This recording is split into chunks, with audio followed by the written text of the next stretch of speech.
Welcome to the Common Man Football Show. My name is James Coburn, and today's episode, we're talking about the Minnesota Vikings versus Green Bay Packers Week 16 matchup based on analytics. Each week, I collect all of the current 2017 NFL team data in order to analyze and project potential NFL performance.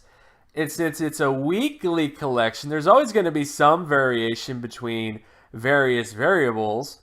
However, there's always going to be little nuggets of truth that could become bigger nuggets of truth as the season continues. So stick around as I analyze each week's matchups based on analytics.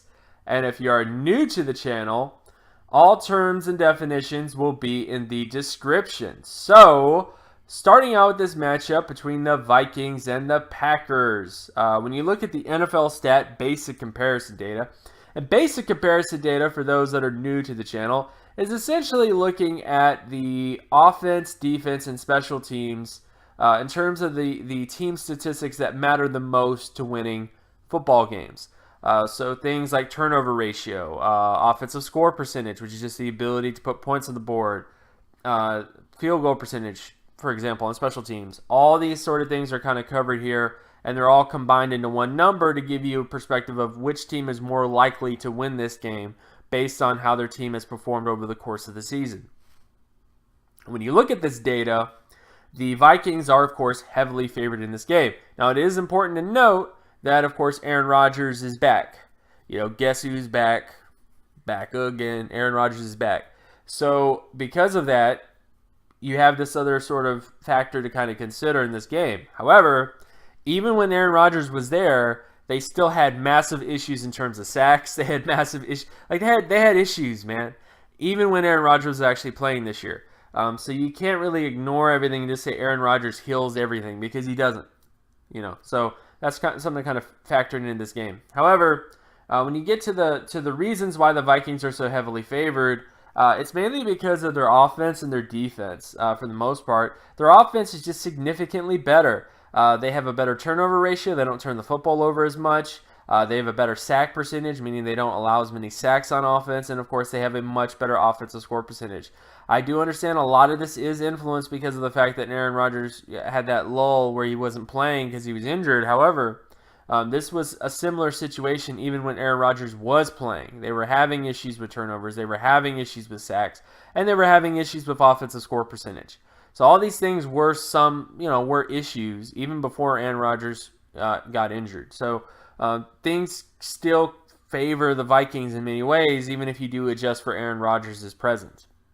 Then, of course, when you get to the defensive side of the football, the Vikings have the better defensive offensive score percentage, meaning they prevent points more often.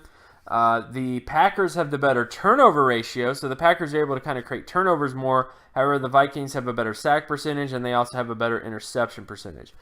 So in many ways, the Vikings have the better defense. So far we have an overwhelming sweep on offense for the Vikings, and then, of course, we have a little bit of an uneven, basically kind of more of an uneven lead for the Vikings on defense, especially. And on top of that, I mean, defensive offensive score percentage is the most important statistic to look at when it comes to defense, which is basically the ability to prevent points on every drive.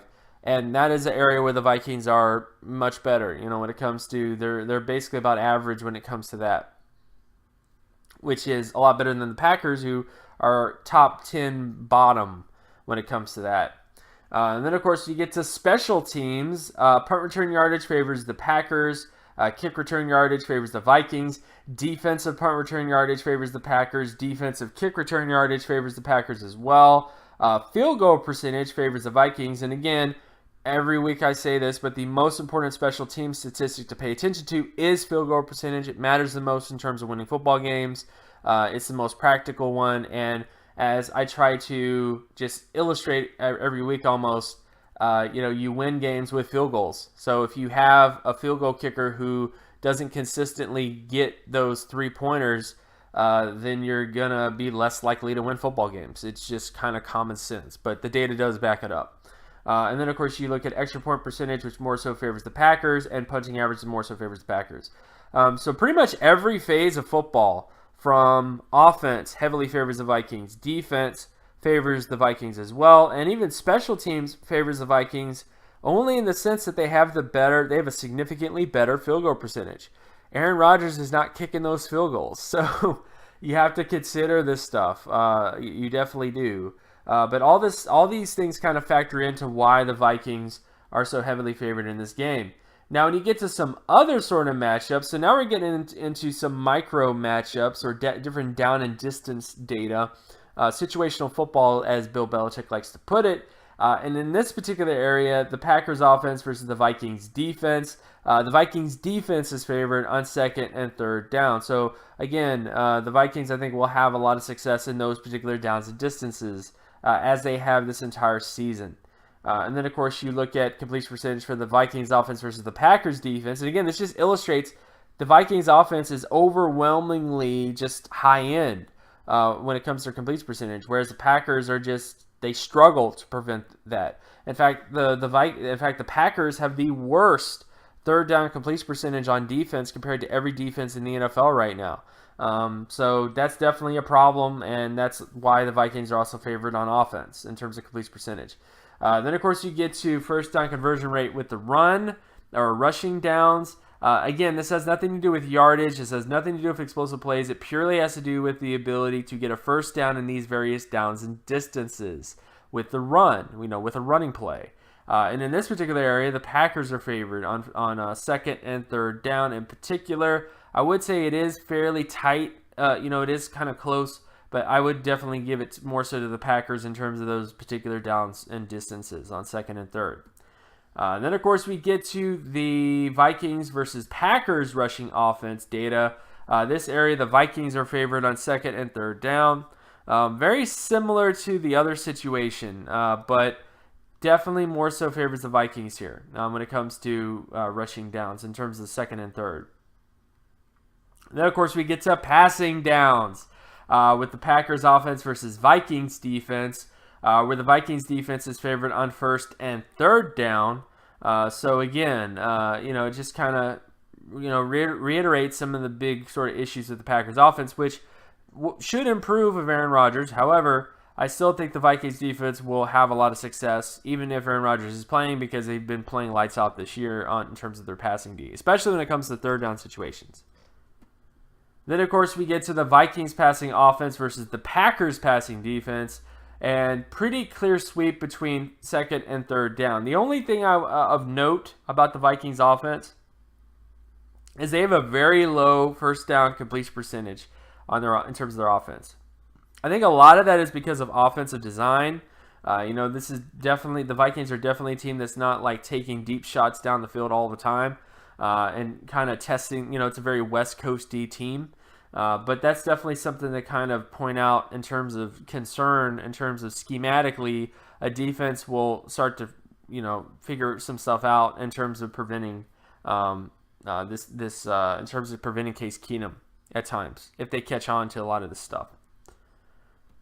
Then, of course, we get to sack rates. This is the Packers offense versus Vikings defense. As you can see, the main downs to watch is second and third down. Those have been the downs where the Packers have had the most issues in terms of preventing sacks. And they've also been the downs where the Vikings have had the most success getting sacks. So both those downs, first down, third down, big downs to watch in this game if you are a fan of the Vikings defense getting sacks. Then we get to the Vikings offense versus Packers defense when it comes to sacks. And I would say this slightly favors the Vikings in many ways. First down is more even. Second down, big disparity for the Vikings. And then third down, there is a bit of a sizable thing for the Packers. But I will kind of give a slight edge to the Vikings because of how well they are in terms of preventing sacks on first down. And, of course, how well they do when it comes to preventing sacks on second down, especially. So big down distances to kind of pay attention to here. Then, of course, it gets interception ratio between the Packers offense and the Vikings defense, where the Vikings are favored on first and third down. So, again, I think the Vikings will probably have a good shot of also getting interception here or there. And then finally, we get to the Vikings offense versus the Packers defense. where it pretty much favors the Vikings across the board, first, second, and third down. The Vikings don't have the best interception ratio ever. However, they don't really throw picks that much on first, second, or third down. So definitely something that kind of leans towards the Vikings not having a lot of picks and being a little bit more conservative. So overall, general thoughts about this game. I think it's a Vikings victory.